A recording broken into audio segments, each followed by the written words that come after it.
So welcome everybody. It is 6 o'clock. We're going to go ahead and start with coffee with the superintendent.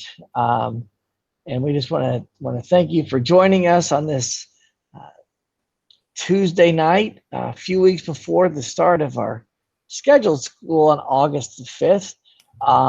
And I just wanted to say that a few weeks ago we did release our reentry plans, and then we've continued to share those through school level meetings as well as the board meeting last night. And so we'll continue to do that. And then we're going to have coffee with the superintendent a couple different times. So with that, Mrs. Betts, I see we've made a couple of questions come up already. So go ahead. We do. The first one is from Barb. She says, I understand that there will be one virtual teacher for several elementary grades. If more families take advantage of the e-learning, will we add more virtual teachers? Yeah, great question, Barb. And you're right. What we're doing right now for virtual learning is we have Megan Green, and she's going to focus on K and 1. And then Melissa McCain is going to focus on grades 2, 3, and 4. And you're right, Barb, that as we continue to look at the number of people enrolled in virtual versus online, we'll continue to make those adjustments as needed. The reason we did the reentry plans when we did was to give mom and dad that chance to listen and learn about our reentry plans to make the absolute best decision for their son or daughter. And so we want to do that. We want to provide that opportunity. So yes, we are looking at being flexible. We knew that out of the initial survey, we had about 3,100 participants, and about 10% said, you know what, I'm gonna choose virtual to start school. And in that virtual world, we are gonna have some flexibility. When we start, parents are gonna have a few weeks to decide, is it right for me or not right for me? And then on August 28th, we'll make the decision to move forward for the rest of the semester. But that's a long answer to your question is yes, if more people start to come out and want virtual, then we'll definitely make that adjustment. And just so you know, tomorrow, I believe the online enrollment will go live to parents. So we have a better feel of how many are thinking that right now. And that is with everything else being considered. That is like school starts August 5. How do you feel? And what are you thinking about that? Yes, they're calling it the FCS Learning Environment Enrollment Form. It will go out via email. It will be placed on our website. And then probably a little bit later in the day, it'll be added to social media. But that's a form that you're going to fill out for every student in your home. And that's to give the leadership time to get a good idea of where your child will be August 5th.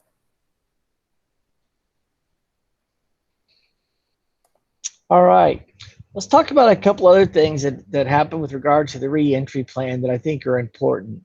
One is that kind of the goals around this plan, and that was there were 3 goals that we had. One was to obviously mitigate the virus. We obviously can't stop the virus. And Dr. Mormon shared with us it is going to come into our school sometime probably. We just have to be prepared for the best answer for that. The second one is to continue to grow kids. Our number one guiding principle is individual student growth, and inside of that one is just is safety as well. And so we had those 3 goals at the heart of our reentry plan, and we're going to continue to focus on those 3 items as we move forward. We know that as we look at the data points, both in Johnson County and Indiana and the nation, obviously the virus is continuing. Out in the national perspective, it's really going fast and furious in some states. Back home here in Indiana, we are seeing numbers. I saw today it dropped below 450 or 460 positive cases. In Johnson County, when I last looked mid-afternoon, we had 6 new cases. So we are seeing some small trends of that. And we've been in that single digit for the last few days in Johnson County.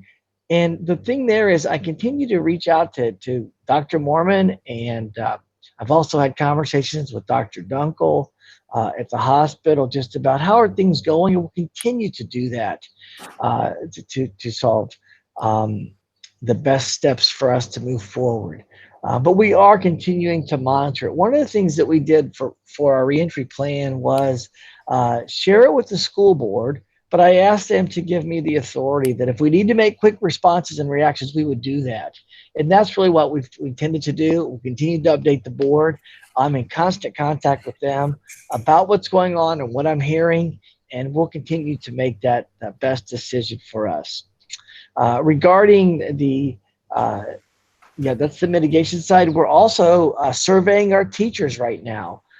It's an online resource that we've had several different feedback loops. We've had great conversations with FCTA, and we've been at the table with them throughout this journey, and we've met several times. We're continuing to meet once a week on Thursdays, but we're asking the staff right now also to answer two quick questions. One is, on a scale of 1 to 5, how are you feeling about coming back to school? 1 is, I'm great, I'm excited, no concerns.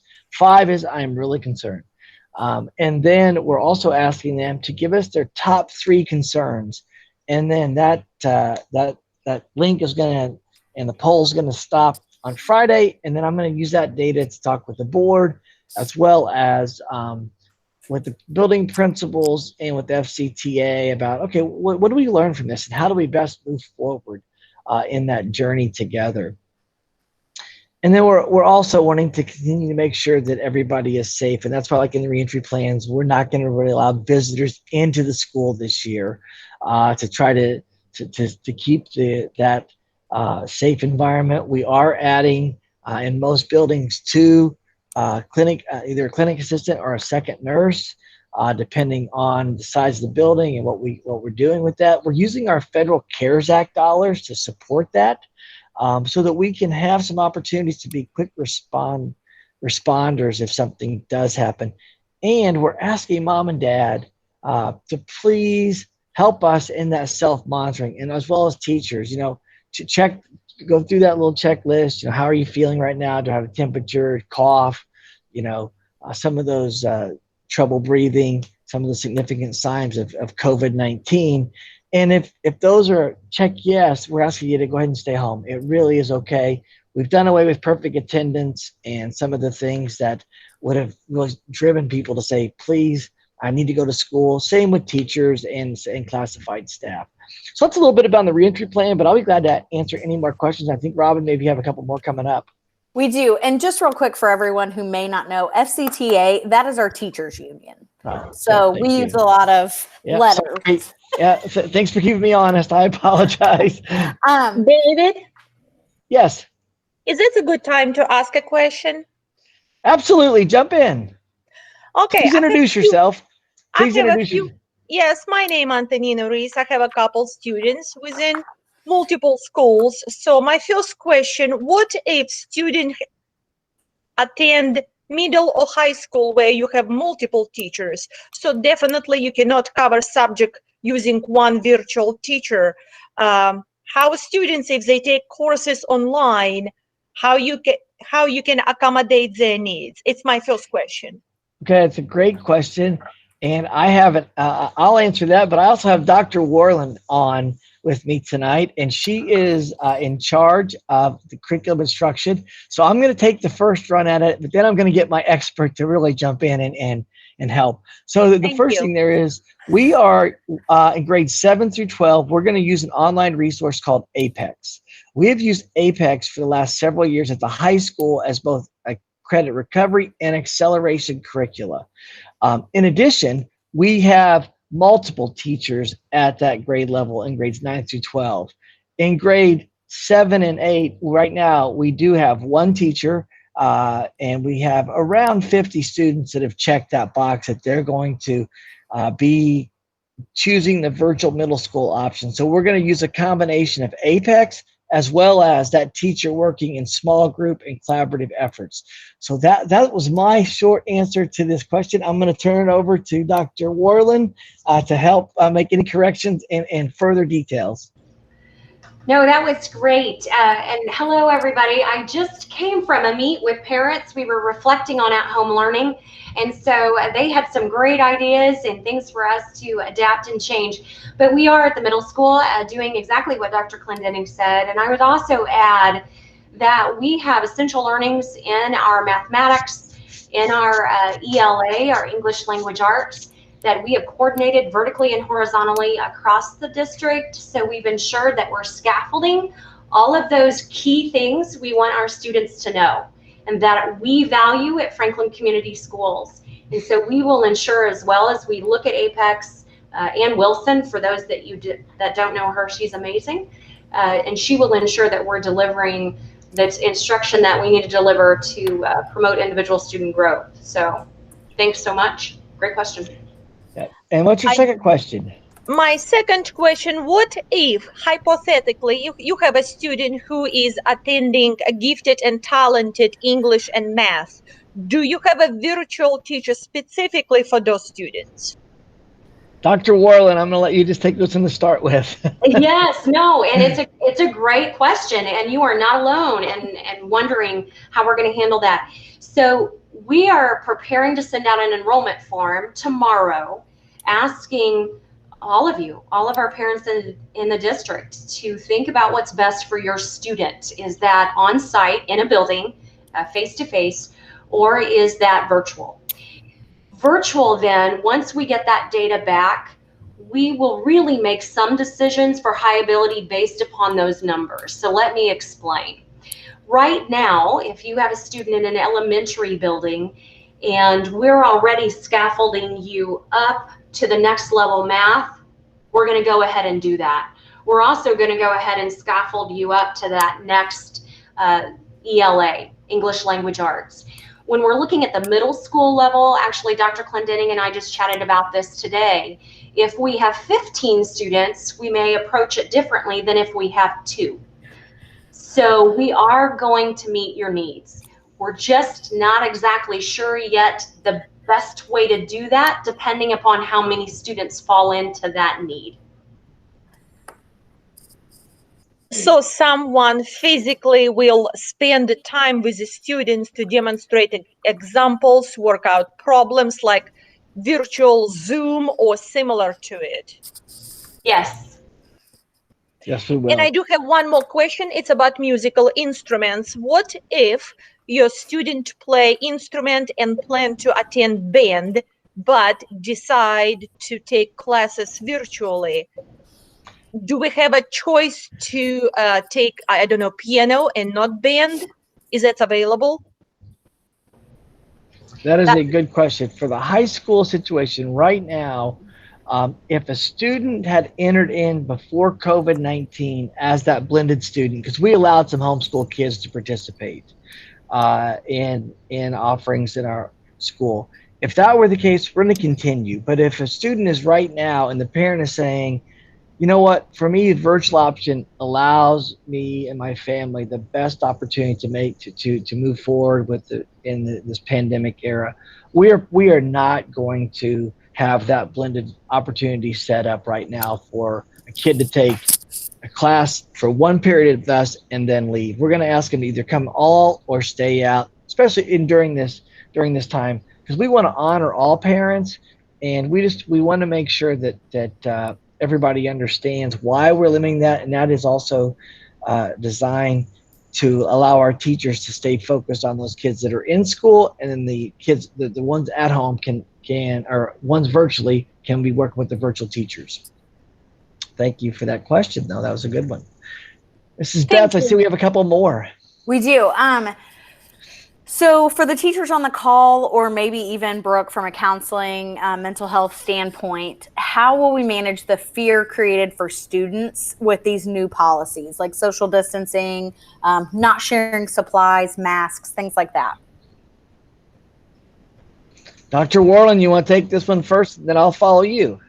Sure, I'll jump in. And I think maybe even Robin, you may have a space in this one too, because I know we're working on some marketing and some messaging around masks and distancing and what that means for our community. And we're we're really approaching this, or we're all in this together and we've got you covered. So we're trying to use some positive messaging around some of this new way of life. We also have our counselors and our mental health director. We have the dogs and some new resources that we're using through SEL to work with students and frankly teachers, all of us, on how we remain positive and flexible during this time. So I think it's important that you all know we are thinking about this in ways that we can work with students in each of our buildings. And I would just further that, for example, like at the elementary, we're talking about, both in the classroom setting as well when the school counselor comes in, doing those mini lessons in small group conversations. We're going to continue to have the counselors interact with the kids. We realize there's going to be some anxiety and fear. As we get to the older students at CBIS, middle school and high school, the board last night just heard a presentation that was a thank you to the community for the referendum dollars, that we're going to move forward with our SEL. We're going to hire 3 social emotional learning interventionists, and they're going to come in and help support the CBIS, FCMS, and FCHS students, as well as we are partnering with Adult and Child at that secondary level, grades 7 through 12, and offering up to 2 free counseling sessions that's going to be paid by the school for any student in that domain. We want to make sure that we're providing a lot of conversation and opportunities. We've purchased an online resource called Suite 360 that will both be available to the students, but also to moms and dads. We're going to give it so that you can see what's going on. There's some modules that deal specifically with the emotional side and the trauma side of this. And really, you know what? The adults in our building, we also know there's going to be some trauma and some emotion. When we all get back together again, and we're going to continue to look at ways to help them. And the 2 newest members of our faculty that were hired last August, that finally got here in April during the middle of the COVID, and they were pushed back, is Millie and Hero. Millie is a chocolate labradoodle, and she's going to reside at Webb. And Hero is kind of blonde in color, and he's going to reside at Northwood. And those are 2 therapy dogs that are trained to help with reducing stress and body, to snuggle and reduce body point touch to help bring down some of that anxiety. And they're going to be used also to help in the teaching side. Mrs. Cork, is Hero in the room with you? He is not, because he is actually visiting with the Kepner family. Oh, okay. I had him at school today, and then she came and got him. Okay. But he's been spending a few days with me at school, kind of walking around with me, and he visited with our 4th graders during our drive-through, and was kind of out and about during food distribution today. So yeah. So that's what we're trying to do with SEL, just a variety of things. But most importantly, we know that that mom and dad, the counselor, principal, teacher are the winning combination right now. We want to make sure we're all connecting and sharing in this journey. I've said this a lot to people. I'm going to just be honest. I think it's going to be a bumpy year. You know what? Nobody could have predicted a year ago that we're sitting here talking about a pandemic and the impact that it's had on us. We want to make sure that we provide that social emotional side for individual student growth, just like the academic side, because we got to be able to get through this on the other side. You got to be emotionally healthy. You got to be ready to move forward. I'm fortunate that I live with the counselor every day, the school counselor at Webb. So I get to hear a little bit about the inside scoop of what's happening from that. Dr. Warland oversees the school counselors for us on the admin team. And then we have a new mental health director, Kim Sperling, and Kim is available through both email and phone calls to reach out. So if you as a parent have an issue, please get to Dr. Warland. Mrs. Sperling, and we can make sure that we're making those appropriate connections. So that's what we're doing with SEL. But that was a great question, and thank you. Mrs. Well, Betts. and some of the other ways that we're helping with that, Barb, is really asking for the parents' help.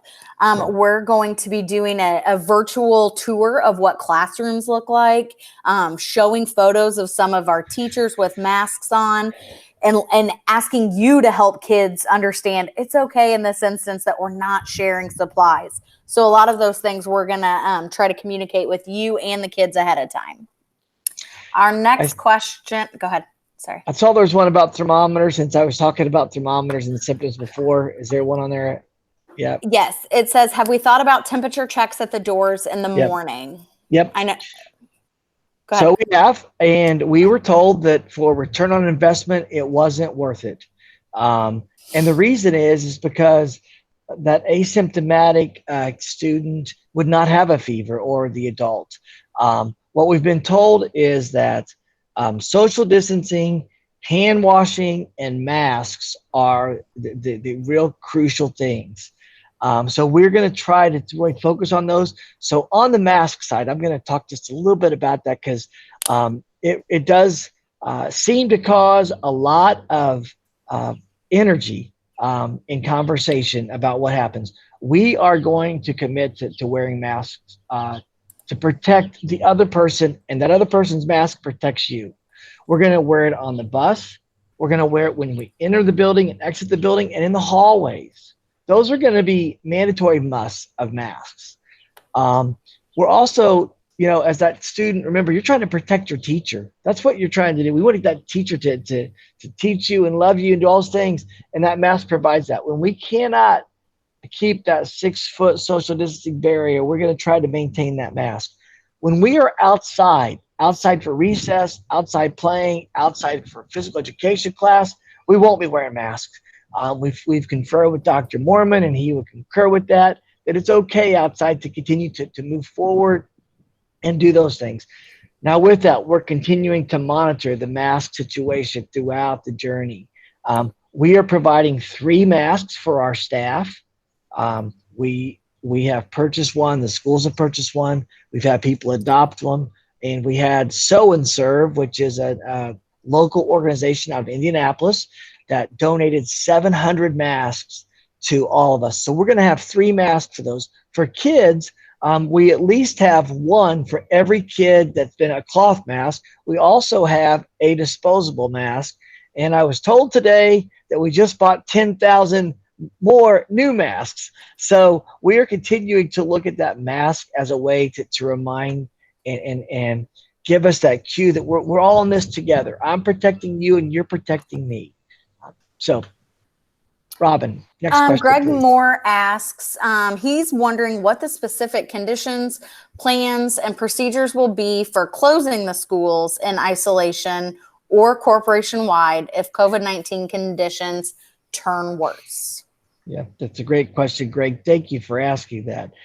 So right now, we have a board policy that says that 20% threshold is when we would reach out and consider closing a school or the district.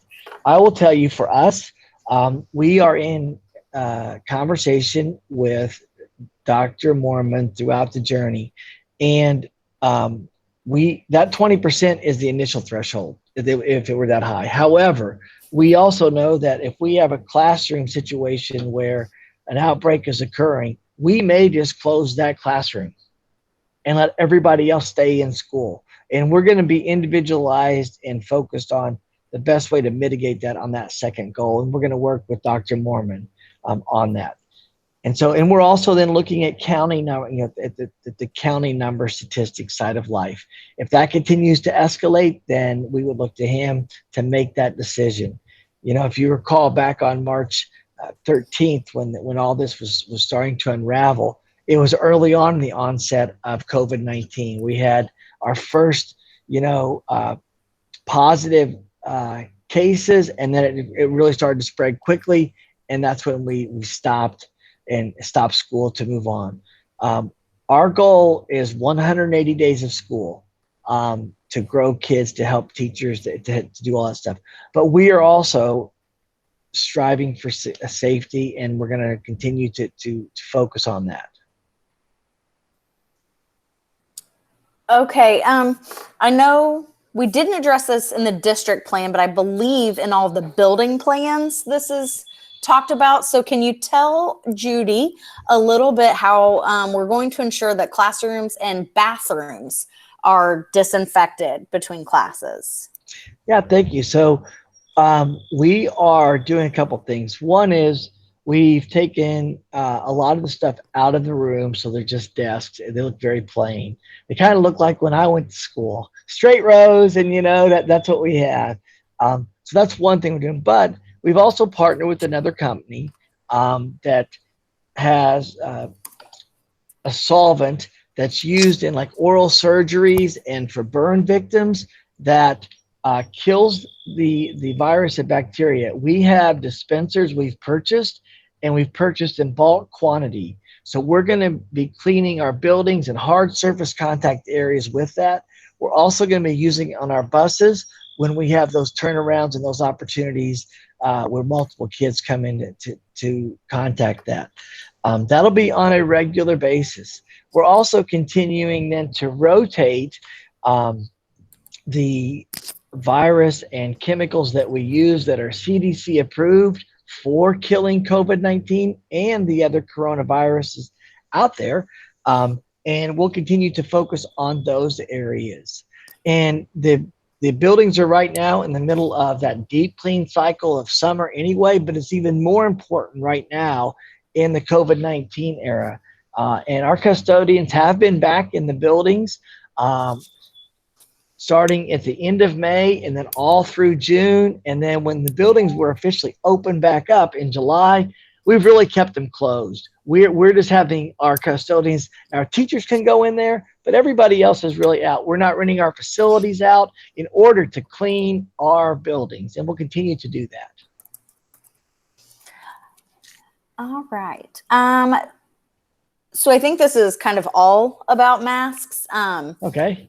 But since the desks aren't quite the 6 feet apart, will they be wearing them in the classroom? And then also, Jennifer asks about bus rides. Her daughter's bus is sometimes 3 to a seat and full. How are we changing that? Okay, so Dr. Mormon has said bus rides need to be 2 to a seat for social distancing and mask required. So one of the things we're doing on the bus rides, we're asking parents to please consider driving your kids to school or walking or biking if you're close. We actually looked at walk zones as a possibility throughout this early journey in our reentry plan. However, there's still a lot of sidewalk spaces and major thoroughfares where it would be unsafe to walk that we just said, you know what, we just can't do that right now. And so we're looking for people who need transportation to tell us that. Also, moms and dads, and we also have kind of in the back burner. If that doesn't work, then we're going to spread the start of school time out between elementary and secondary, and then go to individual buses for each of those segments. So we'd have just an elementary route. We would have just a CBIS, just a middle school, and just a high school route, which we could do and limit the number of kids on that bus, but it would push the secondary start time about 60 minutes later right now than we would have. So we're still looking at that, and that's one of those things that I think we have to be flexible and nimble and understand that we want to provide that.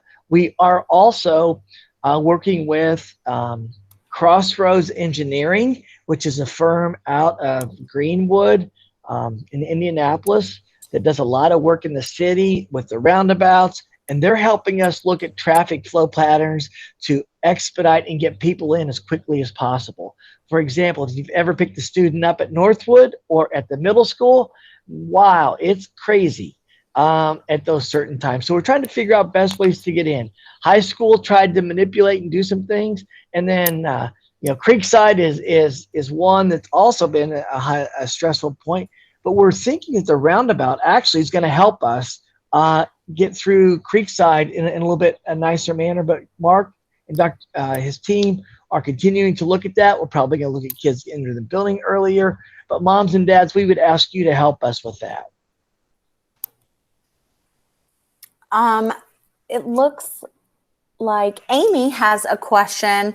If a student or teacher tests positive, will that child or teacher be put into quarantine? And how does that work? How's that? Yeah, that's a really good question.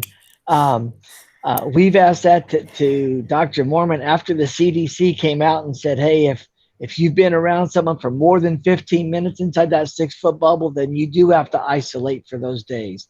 So if a teacher tests positive, what will happen is the state has hired several hundred contact tracers, and their job would be to get to us in the classrooms, teachers, and say, hey, this is what's happening. We are not allowed as a school to do that. Now, what we are going to do is help on that inquiry side so we can expedite information flowing. So Mr. Sewell, Amanda Martin will be involved, and they're going to know the names of the kids because we're going to have assigned seats everywhere we go, in classrooms, the cafeteria, the buses. So we're going to know who's been where, and we're going to then make sure we get that information out. And if the teacher has tested positive, then we'll share that information with the contact tracers, who then be in terms of contacting you. I will tell you, Dr. Mormon has shared with me, one of his concerns right now is we just don't have enough tests. We need to get faster reporting for COVID-19. And we are getting that. We received a grant from the state, and that is coming to us where we would have more of like a drive-through structure, I think he's talking about, and some of those things that would also get quicker turnaround time. Because right now, one of the things that's happening is, you still got to make an appointment to get it to test. Then it's taking a few days to get in. Then it's taking 3 to 5 days more. And now you've already been outside that window for that time. A person that does have symptoms of COVID or test positive, they are going to have to be quarantined for 2 weeks and free of a fever for 72 hours without Tylenol or any other fever reducer before they're allowed to come back into the building. I have a question from Jayco, and they may need to clarify. I think I get it. But it says, since our students will not be sharing school supplies, why does the required supply list not reflect a reduced amount of materials? They have 3 students. It says 5th grade plus, so I'm assuming 5th grade and higher, and would prefer to clean and pack only what they need. Makes sense. I don't know that high school has shared a supply list, and middle school has shared very little. So I know Custer Baker has a supply list. So can you? Yeah, you know what? I think that's a really good question. And I'm just going to be honest, it's something we probably have to look at a little closer. The building principals have built their supply list with their teachers in isolation. Now, the elementary people have worked together. CBIS stays together, middle school. But unfortunately, as it transcends vertically across grades, we don't always do a really good job, I think. And if principals, you're on here. If I'm wrong, please share with me. We'll need to look at that. I would agree with you, especially like on the, hand wipes and those cleaner items. Listen, those have been put on to help us. But if you can't find those, don't worry about that. The necessities are, if you're going to have pencils and paper and scissors, things that we would have to share, we do not want to share. And that also came from Dr. Mormon as we traveled through our reentry plan with him. That's why we're going to, 1-to-1 K-12 this year.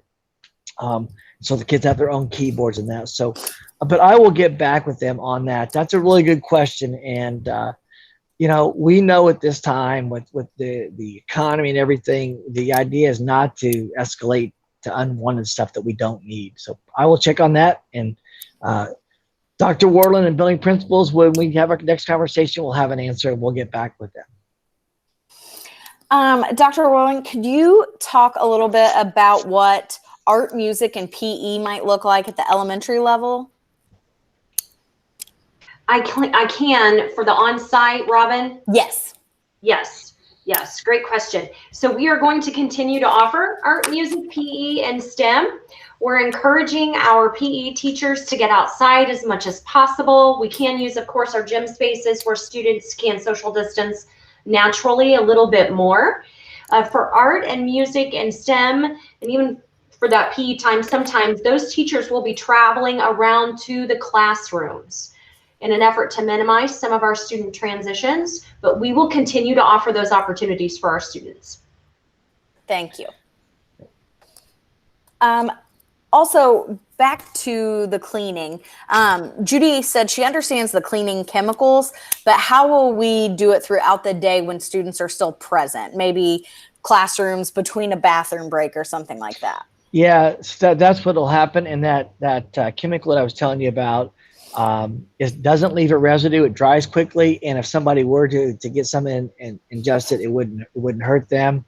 So we're going to be cleaning during those downtimes. Restrooms, the kids are going to go with their teachers, and they'll be more scheduled than we've had ever in the past. So we'll make sure that we have those cleaned as often as possible. As far as like, we're going to escalate the hand washing hygiene as well as sanitizer. We're going to have it throughout the buildings, and we want to make sure that kids help us keep those things clean. We're also asking for kids that, if they sneeze or whatever, we're going to work on, covering in our elbows or using the Kleenex if we don't have our mask on. And you know what? If we have our mask on and we sneeze, that's why we're asking parents maybe to have a second mask available. I'm going to steal, I see Katie Smith is on here with us. I'm going to steal one of her hacks that she shared yesterday. So for all the teachers union, this is not my idea, it's Katie's and yours. And that is to get a clip, a lanyard clip, and we're going to have the mask attached to the kid so that when we do take it off, they can just clip it right there and they don't have to fish around for it in their back pocket or whatever. And if something happens, then we'll also be able to rotate it. If they don't have a second one, we will give them a disposable one. I'm also going to just talk about what if the kids, and I know it's going to be hard to believe, what if they decide to share masks? We can probably imagine that, right? Little elementary kids like, hey, I like your Spider-Man, I like your Superman, let's just trade for a second. If that happens, we'll take them off. We're going to put them in little plastic bags, give them to their rightful owners, and give them new disposable ones so they don't have to swap and do those things. But we're going to make sure we continue to look at that. We'd also ask parents, please put some type of identifying marker on your mask, initials or something that would help us identify that and help the kids and teachers identify that mask. And going back to, they ask about what are we going to do when we're not in 4 rows, right? That's what they say, or if we're inside 4 feet, we're going to wear a mask. Our desks are going to be facing in one direction. We're going to try hard to have masks on at those times. But we understand, Dr. Mormon understands. In a way, those kids are going to become that family bubble, right? And that's what we're going to strive for. So yes, we want to strive for masks, but we also want to have a joy of learning. We want to make sure things continue to go forward with that. So if a kid takes his mask off for a little bit and they're inside that bubble, we are going to put it back on. The teachers are going to continue to do small group learning sessions. We have bought sneeze guards to go around those stations, and also some teachers have asked for it at their desk area. We're going to do that as well to help the teachers. So everything we can to continue to move forward. I have been reading articles about schools in Europe and how this has happened. I will tell you that as it seems that it continues, as the families get closer together, just like at your house, the kids get more comfortable, then some of those masks might come off. And we also realize that at 3 o'clock, the kids still go home to you, right? And we don't, and those type of things. Our job is just really to try to keep everybody as safe as we possibly can during that moment. And mask and hand washing are really the keys that we're going to strive to connect with. And just a quick thought on the masks. Yep. Those travel back and forth with the kiddos, right? Mom and dad wash them, send them back, things like that. Right. Yep. Allison wants to know, and I so feel her on this. Some students have seasonal allergies and develop coughs, but no fever. How do we differentiate between that?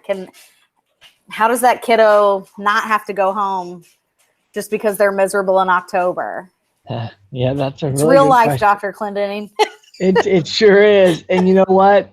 That's going to be one that we'll have to play and be in communication with both the nurse and the school on that. And I get that. You know, we're going to have kids that have fevers because they have strep throat, right? And that's going to come. And we know that once they get their medicine and their amoxicillin, then they can come back to school. And we don't want everybody to run to their doctor and get a note, just, yep, they're good to come back. But we will be in that communication loop on that. So we understand allergies, and we understand that doggone COVID copied a lot of the same symptoms of so many other things that's causing stress. That, you know, I think we've all probably been someplace where somebody coughs and all of a sudden you jerk around to see where they're coughing from, or you take 4 steps the other way or whatever. And we understand that, and we'll continue to work with that. And that's what one of the things we've hired 2 nurses for, right, to kind of help with that conversation piece. We're thankful to JMH for providing our nursing services, and for Amanda Martin, who is the Director of Health Services for Franklin Schools. And we'll continue to be in communication and work on that, Allison. But I really appreciate that, and continue to ask those questions and saying, hey, it's just my son. He's had these all the time. So I understand that. Dr. Worland, we had someone come a little bit late and was just wondering if you could briefly reiterate how the e-learning would be different, or the at-home learning would be different from the e-learning. Okay. Yep. You know, and great question, Robin, and it gets confusing with all these different terms. And we've put some of these definitions in documents because I think even some of us get confused. So e-learning is normally if we're out of school for just 1 or 2 days. At-home learning would be a prolonged online learning experience like we all just experienced in March, April, and May. So thank you for taking that journey with us. The other option then that you'll be seeing more about on Wednesday, actually, in the enrollment form that comes out tomorrow, is the parent choice, that parent choice virtual option. And the information that Robin released on Sunday was the framework for that parent choice virtual option. The at-home learning that we just experienced in the spring, some of you are joining me right now in conversations to reflect on that and look at strengths and opportunities and weaknesses. So we will continue to refine that experience that you had. Thank you. Jennifer Nevins said, my daughter's 8, and she said she would wear a mask all day if it meant she could see her friends and teachers. I love that. Yeah. So as it's understood now, lockers won't be used, so backpacks are necessary. Yeah. Backpacks were eliminated originally for the safety of teachers and students. So is there a safety concern or solution to these concerns during this time? Great point. Yeah. Really good point. So we are going to open up and allow backpacks to travel with kids as a way for the reentry plan to go most smoothly. However, we do have lockers at CVIS on up. And if you're a child and you want them to have a locker, we're going to still provide that locker. If you feel like, you know what, that's just crazy. I don't want my kid to have a 50-pound backpack that they're carrying every single day to every class. We are going to provide that. Regarding the safety, yeah, you know what? All those other things that have happened non-pandemic are still present with us, right? And we want to make sure that we still have a safe and learning environment. And we're gonna rely on everybody to kind of in that trust cycle to make sure that we're doing well. But we still have our SROs present. We still have everybody present. We're still gonna have the ability, if we hear something, to search that backpack. But we are loosening that up in order to allow non-sharing of resources, textbooks, etc. But if you feel like as a mom or dad, you'd like to have your son have, or daughter have a locker, please get with that building principal. Do you care if I jump in here too, Dr. Clendenning and No, Robin? absolutely. No, absolutely. We've also worked on the schedules in our buildings to reduce some of those transitions and the times that students would need to carry those backpacks. For example, at the high school with the block schedule, students will only have 4 of their 8 classes in a given day. So that's something else to consider as you think about the load or the burden of some of that. Okay. For the family, Robin, yeah, go ahead. I think Mrs. Ali had a question regarding she came in late. Did we get that answered for her? I want to make sure. Amy Allier? Yeah. It was one that I think Brooke answered. It was it was early on in this stream. Was it about quarantine teachers? Or? Yeah, we talked about it. Okay, all right. Just want to make sure everybody's getting there. So okay, yeah. Great.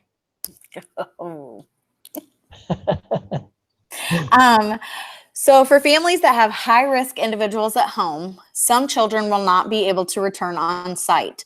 I'm concerned about the amount of material that will be presented to these children after observing the last few months of the previous year. We had a 4th grader at Northwood and a 4th grader at Creekside. Both of them were finished for the day within 45 minutes of logging in each morning. Our 1st grader only had to watch a quick video and some short click and follow math work. Dr. Worland, do you want to talk about that? Yeah, and Robin, so you're talking about just the short period of time and some of the disparities in the different levels? Yes. Yes. Yeah, and that's a great question. And honestly, if some of you just joined me in the conversation, that the at-home learning conversation, we talked a lot about that. How do we establish some consistencies? How do we ensure that students are actually, they're doing work that has an outcome or a mastery, a learning that we're trying to attain, that it's not just busy work. So that's the feedback that I want. So continue to send that information. I'm entering it into a spreadsheet so that we can make sure we continue to improve. So thank you for that information. Also, Sarah has a question about the confidence level that the students are going to keep the masks on all day. And what accommodations will there be for kiddos with sensory issues? And will their IEP need to reflect that those students not be required to wear the mask due to the sensory sensitivities? Yeah, Sarah, that's a great question. Jennifer Scott is with us, the Director of Special Ed. I'm going to take this to start. I'm going to let her finish. So the degree of confidence, I think I'm confident they're going to take them off. And I think, and I appreciate this. Sarah is the teacher as well. She's probably thinking the same thing, like, yeah, it's going to happen. So we understand that. And we're also not trying to penalize kids and punish them for taking them off. Regarding students and their IEPs with accommodations, we definitely want to honor that. We have gotten, for teachers, we've gotten some masks that are see-through so that they can see the kids can see them, see their lips move. We're also providing some shields for some of those as well. And then I'm going to turn to Mrs. Scott or Dr. Scott and talk about IEPs and sensitivities. What do we need to do with regard to that, please? Yeah, that is a great question. We know we have some kiddos that will struggle to wear one for multiple reasons, whether it's developmental, whether it's fear, whether it's sensory. And so what I encourage you to do is reach out to your teacher of record and communicate that. And if we need to go back and look at the IEP and revise it and add an accommodation, we can. But just the number one thing would be communicate that. And we definitely understand that there are some concerns with kiddos. Yeah. And I would just say, Sarah, on that, work with the classroom teacher too. And if you just say, listen, I don't want my son to do that, we'll just make note of that. We'll get it to Jennifer and everybody. We're going to work with parents. I think I've talked about being flexible, nimble. I'm also going to add grace. We're going to have grace this year in this crazy timing. We want to work with parents on that. We don't want to scare kids any more than they have in that. And we understand that I got my wife these masks that have smiley faces on them, so that kids would still see her smile. And when they don't get to see her do that, but we want to work with the families on that in terms of helping and making the appropriate accommodations. And on the flip side of that, there was a question earlier. Is it appropriate for a parent to reach out to a teacher or a principal and say, hey, I do want my kid to keep their mask on all day? Is that just a communication that needs to take place as well? Absolutely. I just principal, teacher, and I would include the school counselors in that journey as well, because a lot of times, the kid sees the principal sometimes as the person who is the law side of it, law and order side, and the counselor is that student advocate. So we don't want the principal to be seen as that way, but I think in that communication, sometimes it is easier to have the counselor. So absolutely. That's that partnership and collaboration that we want to continue to move forward with.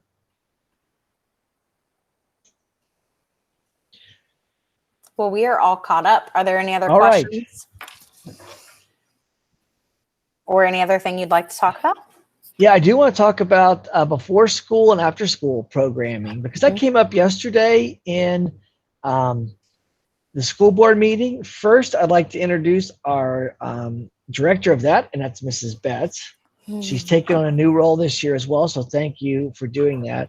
But there were some questions about before school and after school care. Would they have to sit in straight rows? Will we bring desks in and some of those things? We're going to continue to work on that. We're going to utilize the building unlike any time we've ever had to do it before. So if we can get to a classroom and put them in straight rows, absolutely. And that'll just be one of those other indication, those markers to help us with assigned seats. That's before school, really. After school, as long as we can go outside, we're going to go outside. We're going to keep the kids safe. We're going to keep them together, but having them outside is really the best way. The gymnasiums in a lot of schools are going to be used as a second cafeteria point to help spread the kids out to eat. So that cafeteria, the gym may not be available immediately after school because of cleanup and some of those things. So we are going to have assigned seats for before and after school, and then still continue to really try to get people outside. And as the winter months come, let's all hope that the vaccine continues to get here. I refer to Dr. Mormon often. I kind of look to him. Obviously, he's the lead physician for Johnson County in his role. He shared with me the other day that he thinks we're about halfway through in this journey right now, that we've had 4 months, and then by October, we should start seeing the first signs of the vaccine. I just read right before I came on here that Mordona, I think the name of it, is in their second trial session, and it's showing very promising effects. We know there are at least multiple companies trying to get this vaccine. So we are hoping that by the time winter hits in January, that we're really almost through this thing, that we're ready to get going back to normal life. We'll strip off those masks. We'll have a big party and all those things. But that's what we're going to do before and after school with regard to keeping people safe as possible. All right. We have one more question. Just another scenario where a different kind of illness may pose COVID type symptoms. Is it really just about kind of communication back and forth with the parent, the clinic? Yep. And okay. So we just want to make sure that communication's in place so that they don't continue to get sent home. Right. And I would just say, we'll continue to look at that. We are going to be really cautious this year because of the COVID and the similar symptoms. So if anything, we're going to err on the side of that. One thing we didn't talk about, and Dr. Wardland's there, so I'm going to put her back on the spot for just a second. What if a kid does get sick for a few days or gets quarantined for those 2 weeks? What are we going to do academically to help that child? So can you speak about that real briefly as we get ready to wind up today? I can. If your child is in one of our buildings, so you're doing the on-site learning, your child will continue, and you as a parent, to work with your classroom teacher, just like you would if your student last November had been absent. We will be actively using Google Classroom. We will spend time in the first couple weeks of the fall semester ensuring that teachers and students are all familiar with that environment. Just an hour ago, some parents said, we want a how-to video on Google Meet or on Google Classroom as well. So looks like we'll be putting out some resources for parents as well to ensure that we're all ready. But continue to work with the classroom teacher. We will continue to use our Google Classroom space and ensure that students stay connected.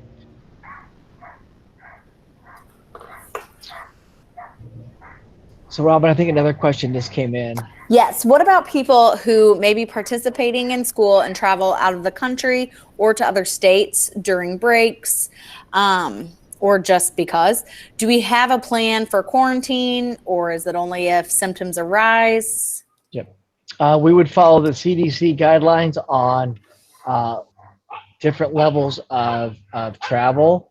And if they were traveling to a place that was high susceptible to COVID-19 and CDC said quarantine, then we would ask to honor that.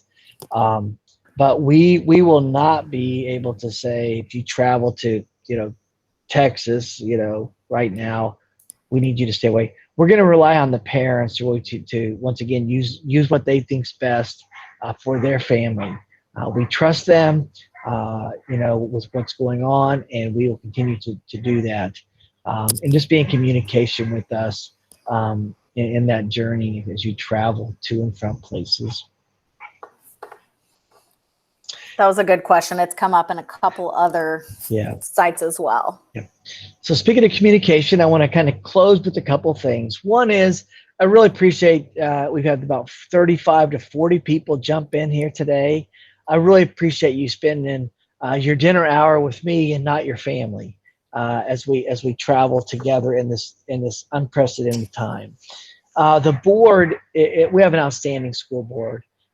They're very involved. You can reach them if you have a question about what's going on or something about that. Please get with them. Feel free to carbon me on the email, because what's going to happen is they're going to say, "Have you talked to Dr. Clendenning?" Which that's that streamline of communication. But absolutely reach out to them. Andy Lamb is our board president, and we'll make sure we get back. We try to get back within 24 hours, but today I've even tried to get back even quicker, because I know there's a lot of concerns and questions about what's going on. We are going to continue to have these conversations.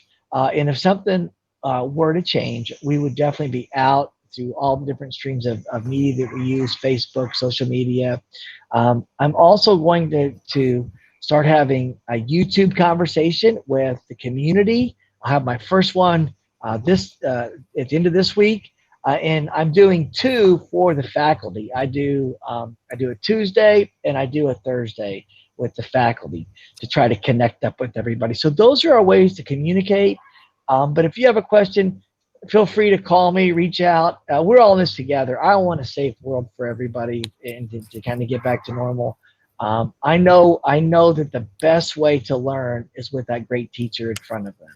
But I also know that we live in a crazy time with the pandemic, and everybody's concerned about that. So we're trying to marry all these things together.